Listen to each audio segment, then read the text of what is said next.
안녕하세요. 저는 어리숙한 제 실수로 인연을 잘못 만나 이혼하게 된 사람입니다. 행복했던 날에 수만큼 힘들기도 했던 저의 짧은 결혼 사연을 들려드리고자 컴퓨터를 켰어요. 사실 결혼이란 건 살면서 유일하게 내가 선택할 수 있는 행복의 길이기도 하잖아요. 근데 그것이 차마 불행의 길인 줄 모르고 들어섰다는 것에 아직도 저는 반성을 하고 있어요. 뭐가 그렇게 좋았길래 결혼을 서둘렀는지 모르겠어요. 아니, 서두르지 않았다면 제가 과연 실수 없이 인생을 살았을까요? 사실 그것도 확신은 못하겠네요. 그래도 한번 씻을 수 없는 실수를 겪었기 때문에 앞으로 제가 살아갈 인생에서 큰 도움이 될 것 같아요. 저의 경험을 청취자분들과 나누고자 하니 제 사연을 들어보시고 함께 조언 공유하도록 해요. 우선 저는 돈이 많은 집안에 시집을 갔습니다. 가난한 집안에 시집을 가는 것보단 결혼 잘했다는 소리를 많이 들었어요. 남편 되는 사람이 동네에서 마트 사업을 했는데요. 마트가 장사도 충분히 잘 되었고 또 주변 이웃에게 인지도도 좋아서 당시 저는 남편을 더 믿었습니다. 결혼하는 데 드는 자금도 별로 없었어요. 신혼집은 시부가 월세 주고 있던 아파트를 저희에게 주겠다고 해서 큰 목돈 마련할 필요 없었고 예식장은 양가 부모님이 돈을 보태서 해결해 주셨습니다. 양가 부모님께서 저희 보고 돈 있을 때 아껴놓으라 하더라고요. 나중에 아이 생기면 모으고 싶어도 잘 안 모아진다면서 도와줄 수 있는 사람이 있을 때 돈을 아끼라 했습니다. 그렇게 저랑 남편은 큰 어려움 없이 결혼을 할 수 있었어요. 시작이 너무 수월해서 저도 제가 결혼을 잘했다고만 생각했습니다. 그런데 역시 사람은 길게 봐야 하는 것 같더라고요. 남편에겐 나이 많은 신우가 있는데요. 신우는 5살짜리 애 딸린 미혼모입니다. 처음에 신우 얘기를 남편한테 먼저 들었을 땐 안타까운 사정이라고만 생각했어요.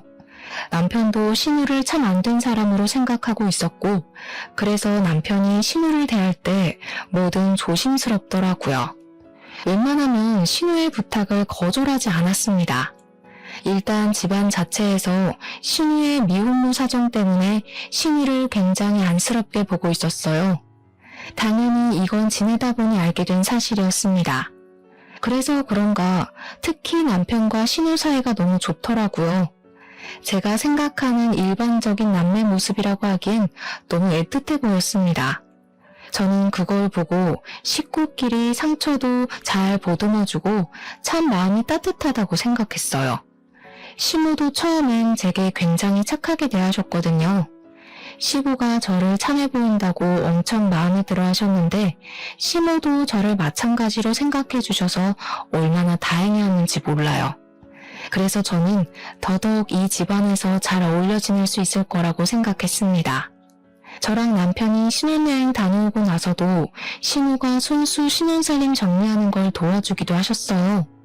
물론 시부가 좀 도와주라고 시키기도 했지만 그래도 시모는 정말 친절하게 저희를 도와주셨어요. 살림이 처음에 저를 위해서 이런저런 조언도 많이 해주셨습니다. 그리고 남편이 알레르기 때문에 못 먹는 음식만 알려주셨지 남편을 상점 모시듯 모시라는 경고도 없었고 오히려 남편이 말 안 들으면 자기한테 전화해서 일을 하고까지 하셨어요. 그만큼 제 수준에 맞게 유쾌한 분위기를 만들어주셔서 시모가 좋았습니다. 반면 시부는 지방에서 어업을 크게 하시는 분이라 서울 집에는 자주 방문을 못하는 사정이셨어요. 거의 6개월 만에 한 번씩 집을 방문한다고 들었습니다. 원래 며느리 사랑이 시부라고 하잖아요. 시모도 제게 잘해주긴 하셨지만 사실 시부가 저를 가장 챙기는 게 느껴졌거든요.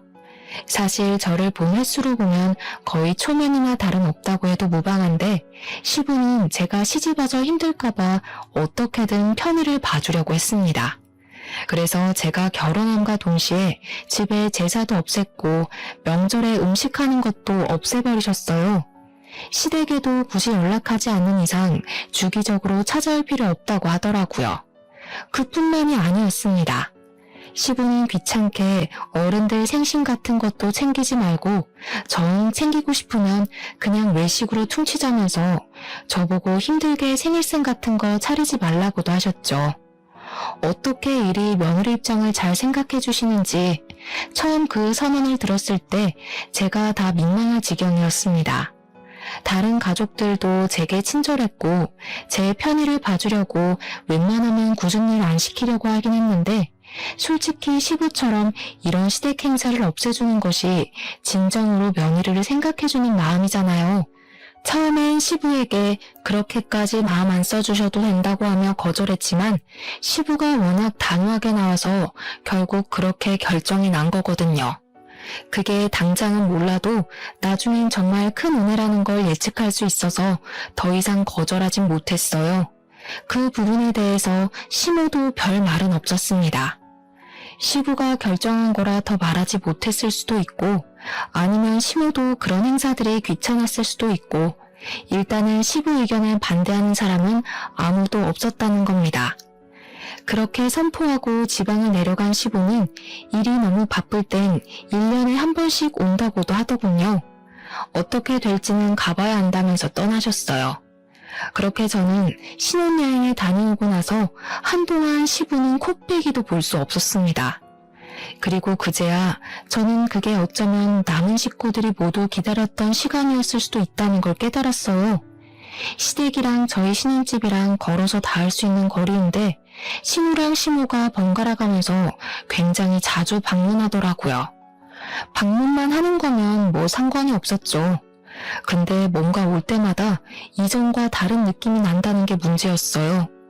특히 시모는 초반에 자기가 우리 집을 방문하면 제게 손 하나도 까딱 못하게 다 알아서 하셨거든요. 화장실 실내화를 뭐 저런 거 샀니? 저런 신발은 물기 조금 닿으면 미끄러운데. 그러다 바깥 일하는 사람 다치기라도 해봐. 너희 밥줄 끊기는 거야. 그리고 내가 계속 지켜봤는데 너 베란다에 화분 정리 아직도 안 했더라? 내가 분명 일렬로 세워놓으라고 했잖니. 지나가는 사람 발 걸린다고. 갈수록 시모가 제게 이래라 저래라 간섭하는 일이 늘어갔어요.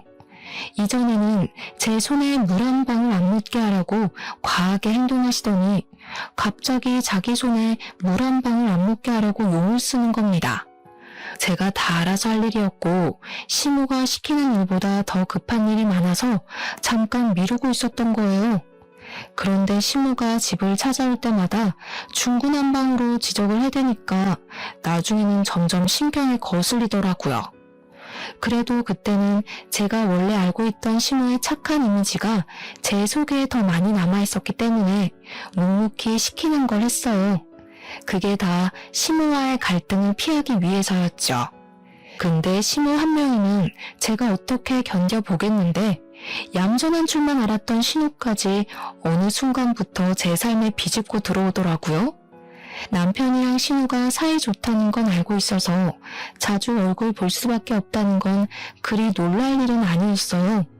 하지만 제가 여태 봐온 신우의 모습은 그저 남편에게 피해주지 않으려고 늘 한 발 물러서 있고 시부 앞에서는 입도 뻥끗 못하는 소극적인 사람이었습니다. 그런데 이게 웬일일까요? 우리 집 방문이 점점 잦아지는 신우가 신우 못지않게 점점 다른 분위기를 내기 시작했다는 거 아닙니까? 일단 시모가 이전보다 잔소리랑 지적질이 많아졌다면 신우는 저를 왠지 모르게 시기하는 것 같았습니다. 시기를 한다는 게 무슨 말이냐면 남편이랑 신우 사이가 너무 좋다 보니까 제 남편이 저한테 잘해줄 때마다 신우가 질투를 느끼는 것 같았어요. 처음엔 당연히 신우가 그런 마음을 갖고 있는 줄 몰랐고 눈치를 챘다고 해도 긴가민가 했습니다. 그런데 언제 확신을 가졌냐면요. 남편이 오랜만에 외식 가자고 차를 끌게 되었는데 당연히 남편 옆자리는 제 자리라고 생각했거든요. 그래서 제가 이미 조수석에 앉았어요. 근데 갑자기 남편이 곤란해하면서 저보고 뒷자리에 타면 안 되겠냐고 하는 겁니다. 왜 그러냐고 물어봤더니 남편이 하는 말이 아주 황당했어요. 결혼하기 전에는 항상 누나가 옆자리에 앉았었거든. 그렇다 보니까 거의 지정석처럼 이용했어. 뒷자리는 누나가 불편해서 금방 멀미 난다고도 했고. 사실 뒷자리를 옮겨 타는 건 제게 별 상관없는 일이었습니다. 다만 남편이 제게 말하는 이유가 다소 어처구니 없어서 기분 나빴다는 거예요. 결혼하기 전에 그랬었던 일을 왜 결혼하고 나서까지 끌고 오는지 모르겠더라고요. 하지만 외식을 하러 가는 길이었기에 괜히 문제 일으키고 싶지 않아서 그러려니 넘겼습니다. 속 좁은 사람으로 보일까봐 뭐라고 말할 엄두를 못 내기도 했어요. 그날 신우는 외식 나가서 남편의 아내냐는 질문을 덜어 받았습니다. 웃긴 게 남편이 자리에 같이 있으면 그런 거 아니라고 해명을 했는데 남편만 자리에 없으면 신우가 그런 질문에 대해서 그저 웃으며 호응해 주더라고요. 그렇게 보여요? 저희 아들이랑 좀 닮긴 했죠. 그렇다고 서비스까진 안 주셔도 되는데 예쁘게 봐주셔서 감사해요. 이런 식으로 남편과 부부로 오해받는 일을 좀 즐기는 것 같았어요. 제 입장에선 신우의 이런 짓들이 가장 이해 안 되는 부분이었습니다. 신우는 그렇게 말하면서도 저를 눈치 보기보다는 제게까지 호응을 유도하는 게 딱 봐도 저를 경계하는 듯한 행동이란 걸 알 수 있었어요. 그 이후로도 신우는 남편과 제 사이를 매번 갈라놓는 행동은 종종 저질렀습니다. 그걸 여러 번 보고 나니까 제 안에서 내려진 정의가 딱 하나 있더라고요. 그게 바로 신우가 질투를 하는 것 같단 거였어요. 신우는 되도록 저랑 남편이 같이 있는 꼴을 안 만들려고 했고 남편이 자기에게 더 눈길을 주길 바라면서 관심을 끌었습니다. 그 행동이 도가 지나쳤을 땐 그런 일도 있었어요. 신우가 갑자기 자기 아들을 데리고 와서는 제게 덜렁 넘겨주더라고요. 올케, 제가 잘 몰라서 그러는데 올케는 나이가 있으니까 애들 음식 좀 할 줄 알 거 아니에요? 우리 애 밥 좀 해줘요. 오늘은 제가 급한 약속이 있어서 애 못 챙겨줄 것 같거든요. 그럼 어머님한테 맡기면 되지. 왜 굳이 여기까지 찾아왔어요? 어머님 집에 안 계세요? 어차피 내 동생이랑 약속 가는 거라 여기 오는 김에 올케한테 맡기는 게 나을 것 같아서요. 약속 끝나면 들려서 애 데리고 가면 되니까요. 우리 엄마도 쉬는 날이 있어야 하잖아요. 손주가 아무리 예뻐도 매일 보면 얼마나 지겹겠어요? 저 그때 신우가 잡았다는 약속이 제 남편과의 약속인 걸 알고 얼마나 당황했는지 모릅니다. 제 남편과의 저녁 데이트를 하기로 했다더라고요. 결혼하기 전에도 남편이랑 신우랑 같이 저녁 외식을 많이 즐겼다 하대요. 서로 약속을 잡고 말고를 떠나서 일단 저는 남편이 그 사실을 제게 말 안 해줘서 전혀 모르고 있었습니다. 그러니까 어쩌다 보니 저는 그 둘이 잘 놀라고 대신 애를 봐주게 된 셈이었어요. 너무 어이가 없었지만 이미 벌어진 일이라서 저는 억지로 시조카를 돌봤습니다. 그리고 남편이 귀가할 때까지 벼르고 있었어요. 그렇게 얼마 후 밤 10시쯤에 신우가 신이 난 채로 시조카를 데리러 왔더군요. 저한테 수고했다는 말 한마디도 없이 시조카만 데리고 쌩 나가버렸습니다. 남편이 뒤따라 안 들어오는 걸 보니까 신우를 집까지 바래다 주는 것 같았어요. 그리고 드디어 남편이 집으로 돌아왔을 때 저는 남편에게 여유도 주지 않고 퍼부었어요. 지금 일부러 나 도발하는 거야? 아가씨랑 약속 있었으면 얘기를 했어야지. 난 아무것도 모르고 있다가 예정에도 없던 육아를 했어.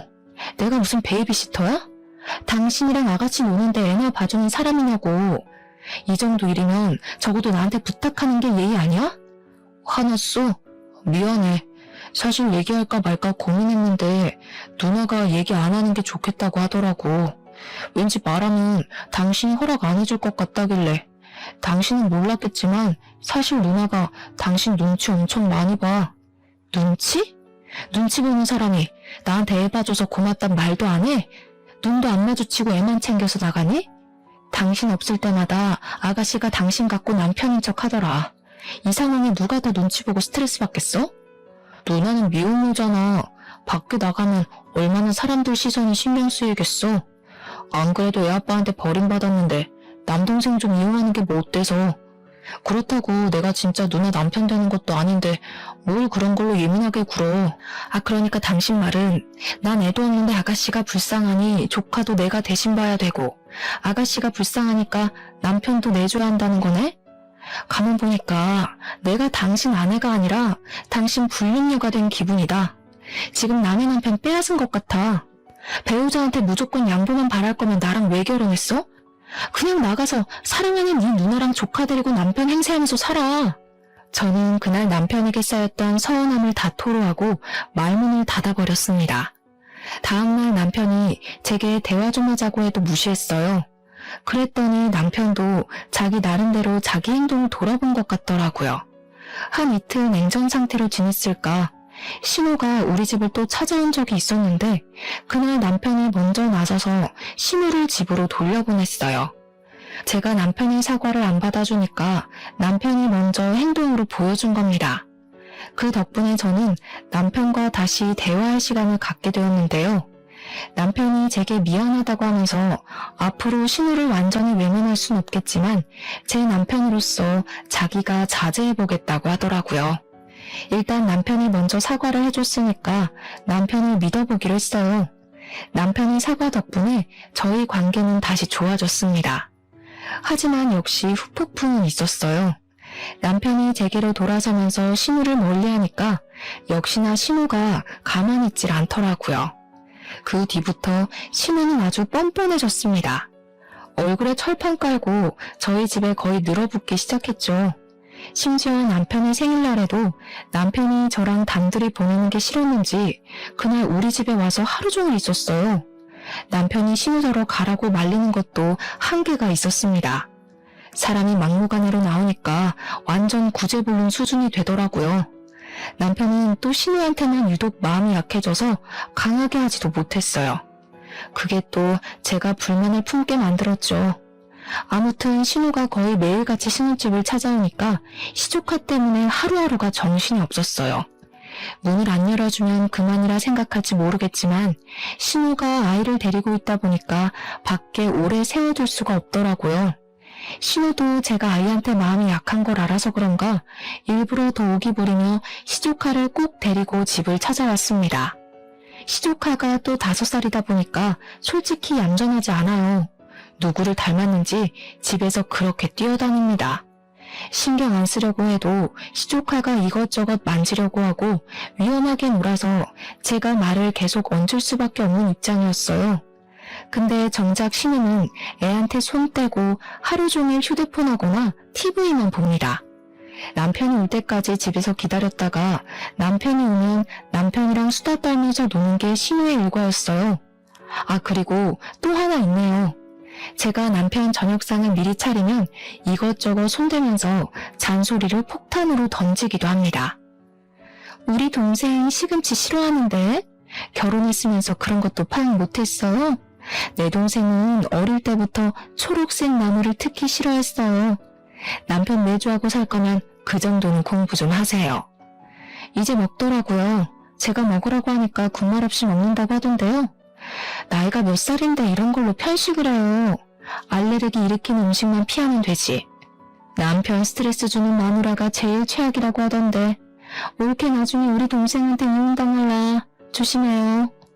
잔소리도 딱 자기 생긴 것답게 사람 속을 참 잘 뒤집어 주더군요. 얼마나 야비한지 몰라요. 남편을 이성으로 보는 것 같진 않은데 뭔가 굉장히 의외가 깊어서 저야말로 질투가 날 지경이었어요. 그래서 신우가 그렇게 돌변하고 나서부터는 제가 남편과 기념일을 단둘이 보낸 적이 없습니다. 어떻게 저를 괴롭히려고 자기 아이까지 이용할 수가 있는 건지 모르겠어요. 그리고 제가 지내면서 또 하나 느낀 건 신우가 자기 애한테 그리 관심이 없어 보인다는 거예요. 차라리 유치원 선생님이 아이한테 훨씬 더 애정이 있다고 확신할 수 있을 정도였습니다. 아무리 미혼모라도 자기 자식이면 마음이 갈 수밖에 없지 않나요? 내 살점 같은 게 자식의 존재 아닌가요? 그런데 시조카를 바라보는 신우에게선 그런 애정이 전혀 느껴지지 않았다는 거예요.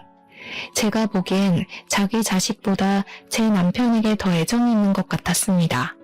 그럴 수가 있다는 걸 저도 신우 보고 처음 알았어요. 세상엔 상상 이상의 존재들이 참 많은 것 같아요. 근데 신우야, 원래 도라이라 생각하고 무시하면 될 사람인데 여기서 제가 훨씬 짜증이 났던 건 그런 막대먹은 신우를 남편과 시모가 오히려 옹호한다는 겁니다. 저한텐 신우보다 남편과 시모의 반응이 더 스트레스였어요. 제가 신우 때문에 받은 스트레스를 남편한테 한 번씩 얘기했는데요. 남편이 초반에는 제 얘기를 나름 경청해줬으나 시간이 지날수록 귀찮아하더라고요. 그러면서 했던 말을 또 하고 또 했습니다.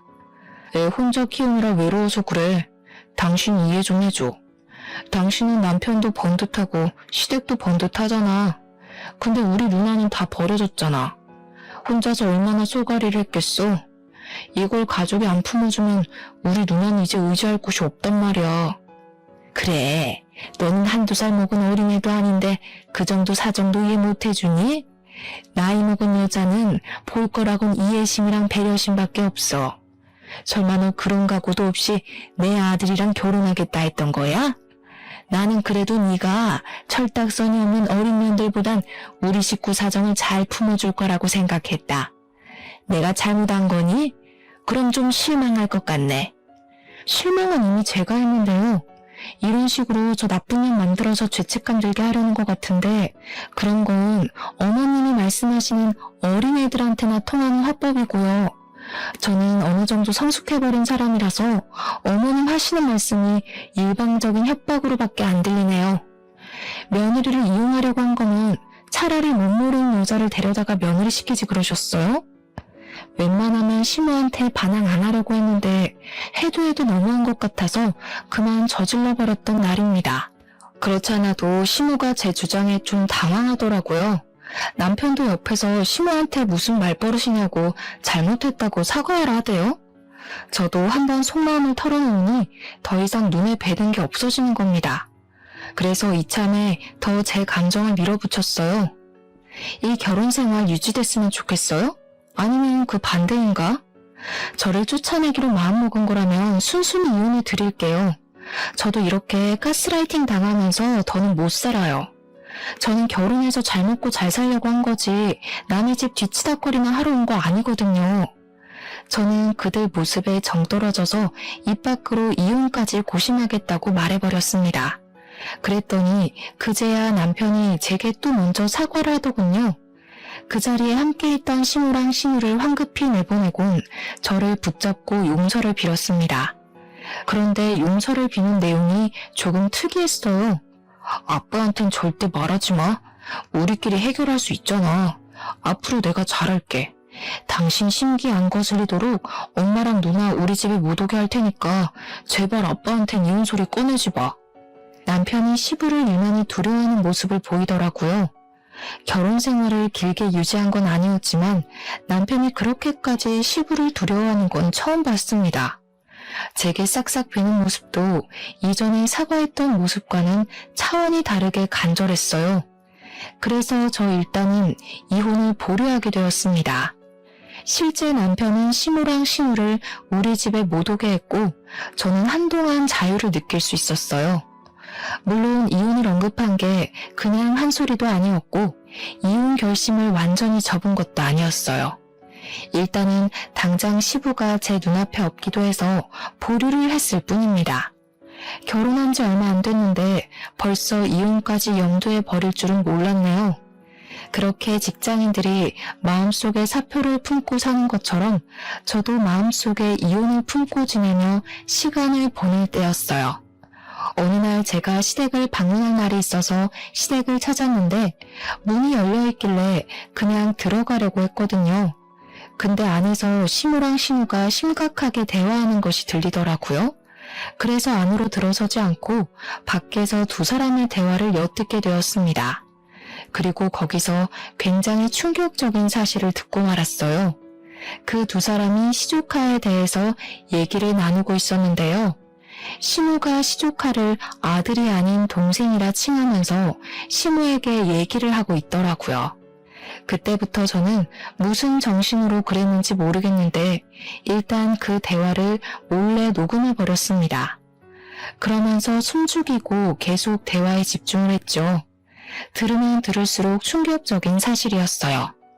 놀랍게도 시조카는 신우 친자식이 아니었습니다. 바로 신우의 늦둥이 자식이었던 거예요. 얼마나 놀라운 사실입니까? 여태 시조카인 줄 알았던 5살짜리 아이가 제게 도련님이었다는 거잖아요.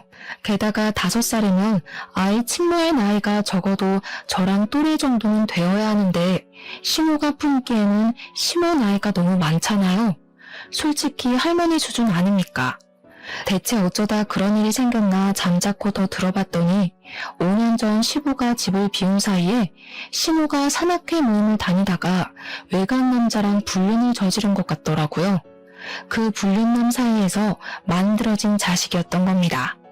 그걸 시부가 신우 아들로 둔갑시켜서 신우를 미혼모로 만든 거였어요. 시부는 그 사실을 고스란히 믿고 있는 상황인 것 같았습니다. 다 듣고 나니 이해가 되더군요. 그래서 신우가 그 아이한테 그리 애정이 없었나 봅니다. 그럼 저는 여태 시조카가 아니라 시모 아들을 대신 봐준 셈이 되는 거였는데요. 기분이 정말 이상했고 이 사실을 모르고 있을 시부가 너무 불쌍하더라고요. 근데 시모는 어떻게 자기 애를 남이 데리고 있는데도 한 번도 궁금해하거나 들여다보질 않았던 걸까요? 시모가 제게 아이를 던져줘도 별말 없었던 것 보면 사실 시모도 신우에게 자기 아이를 떠맡기듯 버린 것일지도 모른다는 생각이 들었어요. 대체 아이는 무슨 죄입니까? 무슨 이런 콩가루 가족이 다 있는지 모르겠더군요. 시부가 오랫동안 집을 비우고 있으니까 시모랑 신우가 겁도 없이 이런 강큰 짓을 저지르는 것 같았습니다. 시부 돈으로 먹고 자고 즐기면서 시부 뒤에선 헛짓거리를 하고 있었다니 어쩌면 이 사람들이 시부 재산까지도 충분히 노리고 있을 것 같다는 생각이 들더군요. 일단 저는 모른 척을 했습니다. 그날 시댁을 방문하려고 했던 것도 포기하고 집으로 돌아갔어요. 휴대폰에 녹음된 내용을 다시 들어봤더니 그렇게 소름이 끼칠 수가 없더라고요. 그들이 숨기고 있던 모든 사실을 다 알고 나서 그들을 지켜보니까 역시나 새로웠습니다. 그래도 신우가 자기 늦둥이 바라보는 시선이 신우보단 애정이 있는 것 같더라고요. 사실 초반에는 그저 시조카에게 할머니니까 손주로서 잘해주는 줄로만 알았거든요. 그 두 사람이 제 앞에서 아이를 두고 계속 연기를 하는데 볼수록 아이가 참 안 됐다는 생각이 들었어요. 저는 그날 이후 대체 이 커다란 문제를 어떻게 해야 하나 생각지도 못한 고민을 하게 되었습니다. 이혼도 어느새 뒷전이 되어버렸을 정도로 그 일에 대해 신경을 두고 있었어요. 이 사실을 남편도 알고 있는 것 같더라고요. 한 번씩 시무랑 신우가 남편한테도 저 몰래 속닥거렸는데 그게 다 아이에 대한 얘기라는 게 뒤늦게 보였습니다. 이런 집안에서 더는 제정신으로 못 지낼 것 같았어요. 그래서 저는 이제 이혼을 어느 정도 결심했고 어떻게 하면 시부에게 이 사실을 효율적으로 전달할 수 있을지를 고민했습니다. 그렇게 시간을 보내던 무렵 시댁에서 밥 먹다가 오랜만에 시부가 집으로 돌아오게 되었는데요. 웃기게도 시부가 돌아오니까 나머지 식구들은 전부 결혼 전 친절했던 사람들도 돌아갔어요. 그러니까 바로 눈치채겠더라고요. 시부가 있었기 때문에 초반에 제게 잘하려고 이미지 관리했던 거였어요. 시부가 없을 때는 그 사람들이 마치 허리띠를 푸는 것처럼 본색을 드러냈던 거죠. 아쉽게도 저는 그제야 제게 진심을 보이고 진심을 줄 수 있는 사람은 시부밖에 없다는 걸 깨달았습니다. 이혼을 마음먹었더니 그것이 보였네요. 시부는 역시 꽤 괜찮은 사람이었어요. 사람을 귀하게 대할 줄 아는 분이셨고 며느리인 제게 굉장히 잘해주셨습니다. 집에 오자마자 제게 고생 많다고 바로 용돈을 쥐어주기도 하셨어요. 그리고 시부가 온 그날 저녁은 시댁에서 밥을 먹었는데 역시나 시모가 제 손에 물 한 방울 안 묻게 하려고 하더라고요. 하지만 이젠 그게 다 개수작이라는 걸 제가 알잖아요.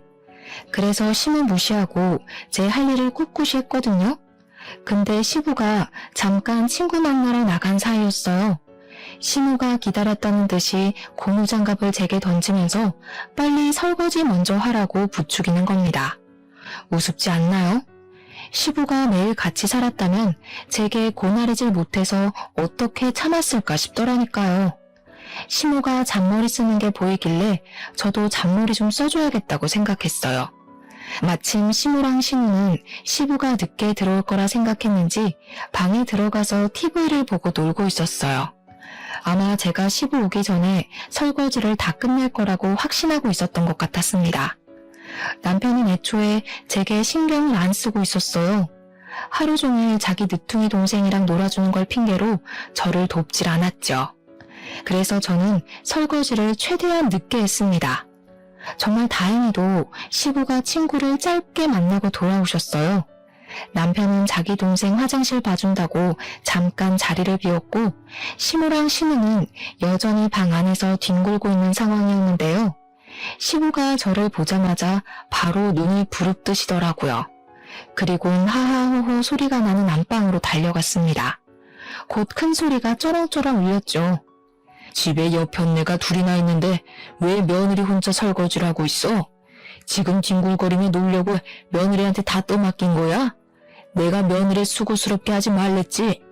시부가 크게 호통치자 다들 놀라서 불이 나게 거실로 뛰어나왔습니다.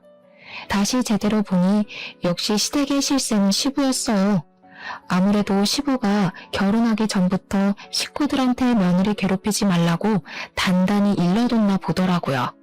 시부는 너무 감사하게도 며느리의 존재를 자기 집에 와준 귀한 손님으로 생각하고 있었습니다. 시부 또한 며느리가 시댁에 들어오면 고부 갈등이 있다는 걸 여기저기서 들은 것 같았어요. 그래서 자기는 제게 그런 가정을 선사해주고 싶지 않았나 봅니다.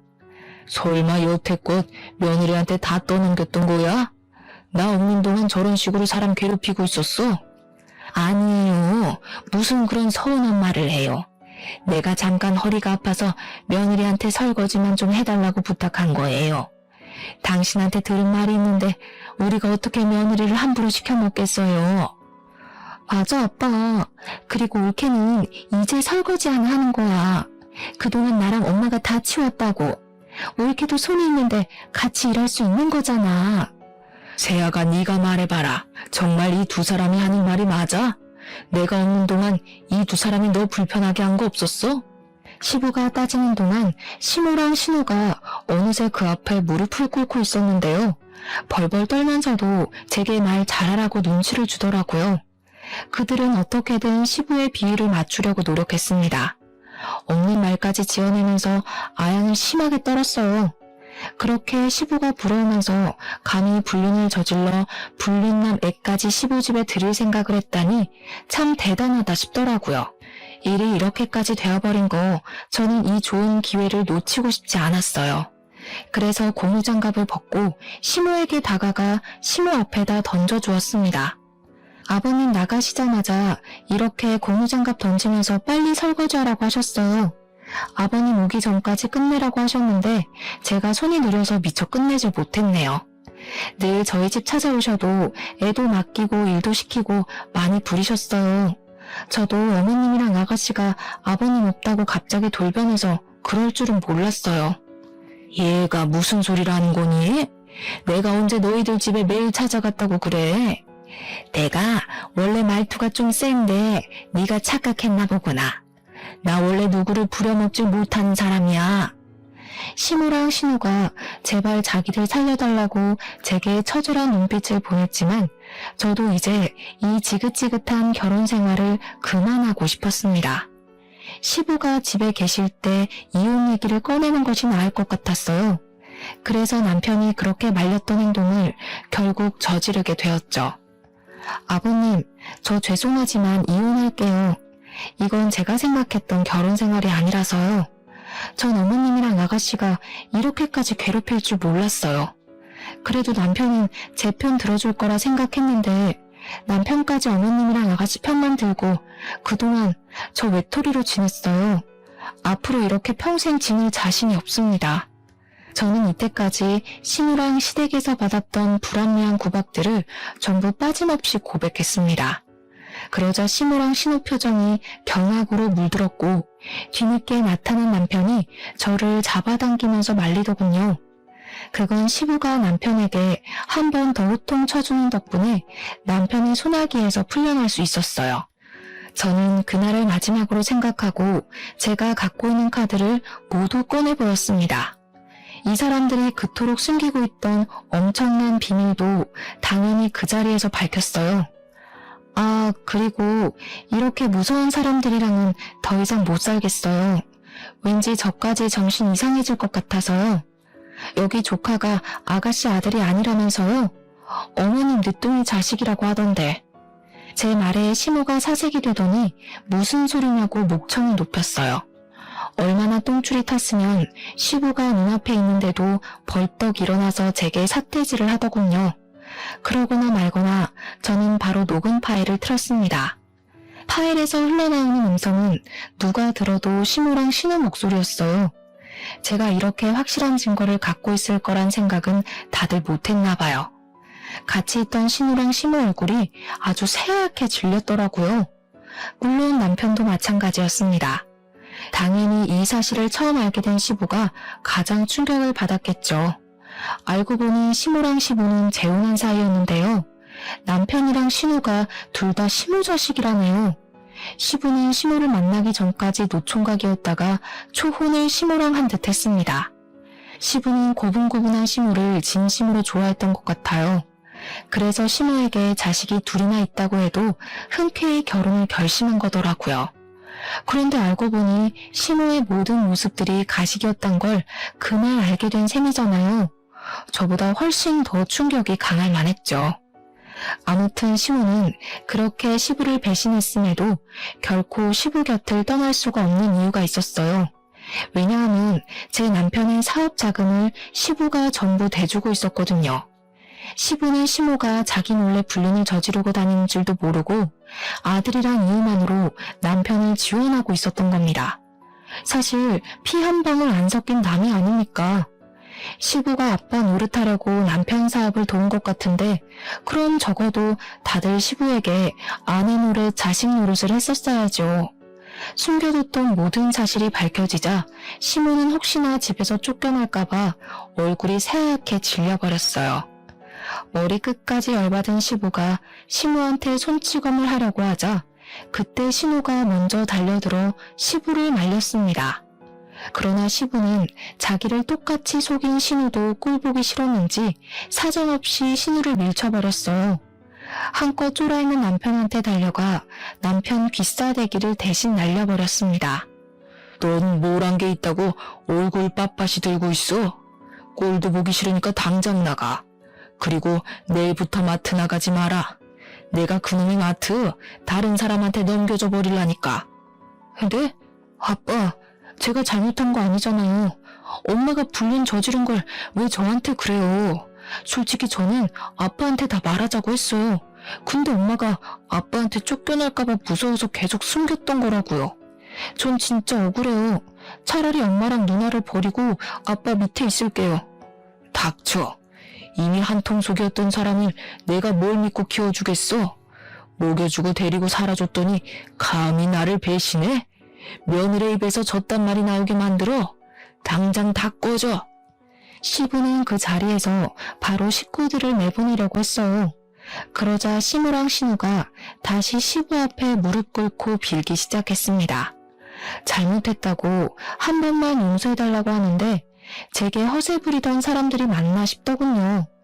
저는 사실 이렇게까지 집안 뒤집힐 줄 몰라서 좀 당황스러웠어요. 시부가 이혼을 할 거란 생각은 했지만 당장 식구들을 길거리로 내쫓을 줄은 몰랐거든요. 그 와중에 남편은 계속 시모 탓만 하고 있었습니다. 신우랑 시모 둘이 짜고 한 거지 자기는 아무것도 몰랐다며 같은 변명을 반복했어요. 그런다고 정말 자기는 잘못이 하나도 없는 줄 아나 봐요. 이미 시부에게 그 사실을 몇 년간 숨긴 걸로 중죄나 다름없는데 말입니다.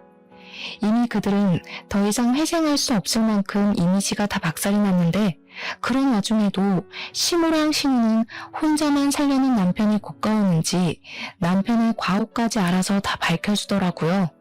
그 자리에서 한 발 물러나 그 사람들을 지켜보는데 정말 추태가 따로 없었습니다. 그러거나 말거나 시부는 어린 아기마저도 자기 핏줄이 아니니 자비를 베풀 필요가 없다고 생각했나 봐요. 아이를 바로 시부에게 안겨주며 같이 내쫓았습니다. 결국 그들은 짐도 못 챙기고 빈손으로 집을 나가게 되었죠. 다들 어디 멀리 가지도 못하고 시댁 근처만 뱅뱅 돌았어요. 용서를 빌 기회만 보고 있더라고요. 근데 그걸 또 시부가 가만히 안 놔뒀어요. 자기 집 마당에 호수까지 끌어와서 세 사람한테 뿌려댔습니다. 혹시라도 뭘 받고 싶어서 얼쩡대는 거면 한 푼도 받아갈 기대하지 말라며 경고까지 날려주었죠. 그렇게 저는 생각보다 개싸움 없이 수월하게 이혼을 진행할 수 있었어요. 시부도 시모에게 이혼 소송을 할 거라고 하더라고요. 그리고는 죽기 전에 재산을 다 기부해서 자기 호적에 붙어있는 남의 자식에게 돈 한 푼 안 줄 거라고도 했어요. 그러면서 시부가 제게 진심으로 사과까지 하였습니다. 네가 괜히 못난 집에 시집을 와서 안 해도 될 고생만 하고 가네. 내가 집안의 가장인데도 돈 버는데 미쳐 있어서 집안 꼴이 개판인 줄도 몰랐어. 참 너를 볼 면목이 없다. 우리 식구 때문에 아깝게 날린 시간은 내가 꼭 보상해 줄게. 아니요, 아버님. 아버님 잘못이 아닌데 왜 아버님께서 사과하세요? 제가 유일하게 위로받은 사람이 아버님인데 아버님한테는 그런 말 안 듣고 싶어요. 오히려 제가 감사하다고 절을 해야 하는걸요. 그러니까 너무 마음 쓰지 마시고 앞으로 더 좋은 인연 만나셔서 아버님이야말로 아깝게 날린 시간 꼭 보상받길 바랄게요. 시부는 제게 유일하게 진심이었던 사람이라고 했잖아요. 그래서 시부가 다른 식구들을 대표해서 사과하는 건 되레 제 마음을 더 아프게 하는 셈이었어요. 괜찮다고 하는데도 시부는 자기 잘못이 맞다면서 끊임없이 자책했습니다. 집안이 그렇게 망해가는 줄도 모르고 고등어 사업이 너무 잘 돼서 전혀 신경을 못 썼다고 한탄했어요. 뿐만 아니라 시부가 제게 보상하겠다는 말은 그냥 한 게 아니었습니다. 제가 결혼 생활이 1년도 채 안 되었는데 시부가 그걸 알고서 저보고 이혼 소송에도 위자료를 많이 못 받을 거라고 걱정까지 해주더라고요. 그러면서 뒤있는 말이 우리 살던 신혼집 아파트를 제 명의로 돌려주겠다고 하는 거 아니겠습니까? 너무 놀라서 그렇게까지 신경 안 써줘도 된다고 그냥 사과만 받겠다고 했어요. 그런데 시부는 제게 그렇게 안 하면 평생 후회할 것 같아서 그런다며 꼭 받아주라고 사정하는 겁니다. 그래서 저는 얼떨결에 말도 안 되는 위자료를 받아버렸어요. 시댁이 잘 살았던 이유는 다 시부가 돈을 많이 벌어서 그런 거였거든요. 그런 대단한 분이 원래 세를 주고 있던 아파트가 값이 꽤 나갔어요. 심지어 시부가 제게 명의를 돌려줄 때는 1.5배 집값이 오르기도 했습니다. 결혼이란 것 자체는 망했지만 어찌 보면 제게 복권이 떨어진 거나 마찬가지인 셈이었어요. 졸지에 10억이나 되는 아파트를 얻게 되었으니 땡 잡았다고 말해도 되는 거 아니겠습니까? 그렇게 저는 너무 득이 되는 이혼을 하고 시부와 마지막 밥 한 끼를 한 뒤 작별 인사를 했습니다. 그렇다고 시부와 인연을 그렇게 마무리하고 싶지 않아서 저는 명절이나 시부 생신날에 시부에게 연락을 넣고 있어요. 시부가 시간이 될 때면 제가 식사를 꼭 대접했고 시간이 안 되면 일하는 곳으로 선물을 보내드렸죠. 시부가 자기는 신경 안 써도 된다고 그만 제 인생을 살라고 하셨는데 시부를 챙기는 것이 제가 살아갈 인생 중에 하나라고도 생각하거든요. 그래서 본의 아니게 계속 고집을 부리고 있습니다. 괜찮은 분이 있으면 시부한테 소개도 시켜드릴까 생각 중이에요.